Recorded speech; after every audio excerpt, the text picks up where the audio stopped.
दोस्तों Tata mutual fund की तरफ से 6 ऐसे सेक्टोरियल फंड्स अप्रैल महीने में लॉन्च किए गए हैं जहां पे आप एक पर्टिकुलर सेक्टर पे इन्वेस्ट करना चाहते हो तो ये एक अच्छी अपॉर्चुनिटी है।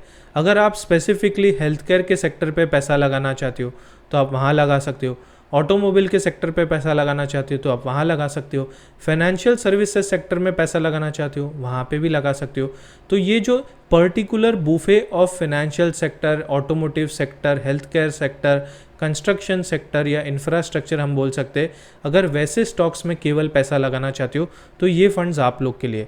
ऐसे फंड्स थोड़े थीमेटिक होते, सेक्टोरियल होते, तो हाई रिस्क हाई रिटर्न वाले होते, तो इससे आप ऐड कर सकते हो अपने पोर्टफोलियो में 10 से 15% के बीच में। इससे ज़्यादा थोड़ा हानिकारक हो सकता है। अपने फाइनेंस कंसल्टेंट या फिर एडवाइज़र को पूछ के इसे इन्वेस्ट करना, अदरवाइज़ हो सकता है कि आपके जो अच्छे रिटर्न्स आ रहे हो वो नेगेटिव चले जाए शॉर्ट टर्म के लिए। लंबे समय में तो डेफिनेटली फंड्स पैसा बना के देते हैं। सब्जेक्ट टू मार्केट रिस्क है, मार्केट अप एंड डाउन चलते रहता है, तो आपको वेट करना पड़ सकता है। अब बात करते हैं कि फ़ंड्स किस तरह के, कौन से फंड्स में आप कब इन्वेस्ट कर सकते हो, इसकी डिटेल जानकारी देना चाहूँगा इस वीडियो के माध्यम से। तो चलिए शुरू करते हैं। तो जैसे कि आप मेरी स्क्रीन देख सकते हो, infrastructure fund, automobile sector, health care sector, reality sector, manufacturing sector और फाइनेंशियल सर्विसेज सेक्टर, ये 6 फंड्स है जहाँ पे आप इन्वेस्ट कर सकते हो। तो पहले जो फंड है वो है Tata Nifty 500 multi cap infrastructure 50-30-20 index fund. अब इसमें 50-30-20 का मतलब ये होता है कि 50% जो आपका पैसा लार्ज कैप में जाएगा, 30% mid cap, 20% small cap funds में। निफ्टी 500 मल्टी कैप का मतलब यही है कि आपका 500 स्टॉक्स जो है, टॉप 500 स्टॉक, उसमें से सिलेक्शन होगा आपके स्टॉक्स का। अब क्यों इंफ्रास्ट्रक्चर सेक्टर, उसकी बात करें तो गवर्नमेंट हेविली इन्वेस्ट कर रही है प्रोजेक्ट्स के अंदर। गवर्नमेंट का फोकस है कि पब्लिक प्राइवेट पार्टनरशिप करके इस इंफ्रास्ट्रक्चर के फाइनेंसिंग मॉडल में पार्टिसिपेट किया जाए ताकि लैंडिंग ईजी हो जाए। Potential long term capital appreciation है इंडिया के इंफ्रास्ट्रक्चर पे बेट करने पे, इसीलिए लोग इसमें इन्वेस्ट करते हैं। उसी तरह से अगर ऑटोमोबाइल सेक्टर की बात करें तो आप देख सकते हो अर्बनाइजेशन बढ़ रहा है, पर कैपिटा इनकम बढ़ रही है इंडिया की, राइजिंग इनकम जो है डिमांड ड्राइव कर रही है व्हीकल्स की। पहले घरों में शायद एक आध व्हीकल होती थी, अभी तो 2-2 व्हीकल्स भी होती है, छोटी बड़ी दोनों गाड़ियाँ खरीदते हैं, या फिर एक नॉर्मल कार इकोनॉमिकल और एक लग्जरी खरीदते हैं। फिर गवर्नमेंट इनिशिएटिव्स आ रहे हैं इलेक्ट्रिक की तरफ, जिससे आपका जो ओपेक्स है, पर फ्यूल कॉस्ट जो है, पर किलोमीटर कॉस्ट जो है, वो काफ़ी कम होने वाला है। इसके वजह से यहाँ पे इस सेक्टर में ग्रोथ देखने को मिल रही है, डिमांड देखने को मिल रही है। अब हेल्थ केयर सेक्टर की बात करें तो फंड का नाम है Tata Nifty mid small health care index fund. यहाँ पे मिड और स्मॉल कंपनीज में इन्वेस्ट किया जाएगा।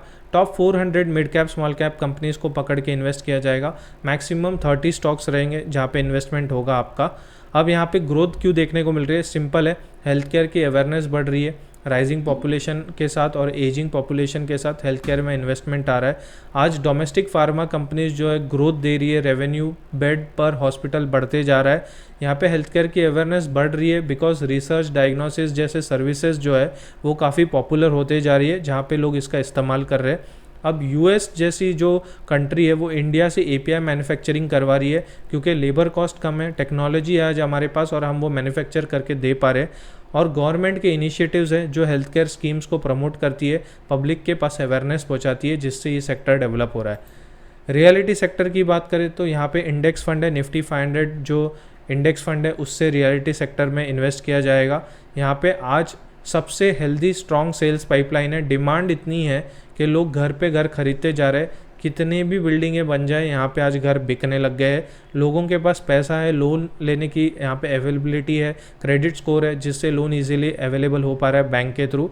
और रेरा आने की वजह से यहाँ पे थोड़ा स्ट्रीमलाइन हो गया है in terms of costing, plus in terms of regularisation. Possession builder एक पैसा अपने एस्क्रो अकाउंट में रखेगा और दूसरे प्रोजेक्ट में यूज़ नहीं कर सकता है, जिसके वजह से जो है टाइमली पोजेशन मिल रहा है इन्वेस्टर्स को और लोग यहाँ पे इन्वेस्ट करना शुरू कर रहे हैं।